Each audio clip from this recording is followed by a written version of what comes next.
Screening और assessment के बाद अगर लगता है कि बच्चे का इस एरिया में डिले है तो स्कूल रेडीनेस प्रोग्राम उस गैप को फिल करने में हमें मदद करता है, क्योंकि इससे हमें ये पता चल जाता है कि किस किस एरिया में बच्चे का डिले डेवलपमेंट है और हमें उस पर कौन कौन से काम और एक्टिविटीज़ करनी है उसको स्कूल जाने के लिए रेडी करने के लिए जो ज़रूरी है। तो इस प्रोग्राम में कौन कौन से कंपोनेंट होंगे उसकी बात करेंगे। पहला कंपोनेंट है गोल सेटिंग करना। गोल ऐसा बनाए जो स्मार्ट हो, यानी कि स्पेसिफिक, मेजरेबल और टाइम बाउंडेड। हमेशा जो भी गोल सेटिंग होती है वो इंडिविजुअल प्लान लेके हम चलते हैं, बच्चे का स्ट्रेंथ और वीकनेस के हिसाब से उसकी गोल सेटिंग करते हैं और उसी प्लान पे हम काम करते हैं।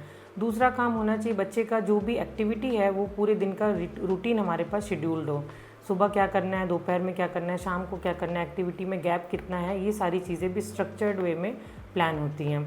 इसके अलावा कौन कौन सी थेरेपीज़ इंक्लूडेड होंगी, उन थेरेपीज़ का ड्यूरेशन कितना होगा, ये भी रेडीनेस प्रोग्राम में हमें ऐड करना होता है। इसके अलावा क्लासरूम स्टिमुलेशन के लिए क्या क्या ज़रूरी है, उसमें क्लासरूम में क्या क्या सेटिंग होनी चाहिए बच्चे के साथ काम करने के लिए, वो भी उसमें मेंशन होता है और उस पर हम काम करते हैं। इसके अलावा लर्निंग थ्रू प्ले, कौन कौन सी प्ले एक्टिविटीज़ है, हम उनको क्या क्या सिखाएंगे, जैसे role play, turn taking behaviour, pretend play, इस तरह की एक्टिविटीज़ हम प्ले वे मेथड से सिखाएंगे।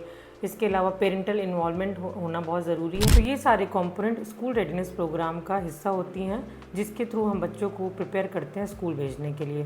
सो इन शॉर्ट, जब बच्चा आपकी बात समझने लगे, अपनी नीड्स को एक्सप्रेस करने लगे, बेसिक नीड्स को समझने लगे, दूसरे बच्चों के साथ थोड़ी देर के लिए कम से कम वो मैनेज करके अपने आप को रख पाए, थोड़ा स्ट्रक्चर फॉलो करने लगे, अपने सेंसरी ओवरलोड को मैनेज करना सीख जाए, यानी कि आपका बच्चा अब स्कूल जाने के लिए रेडी है और आप ये सोच सकते हैं कि उसको स्कूल भेजा जाए या नहीं।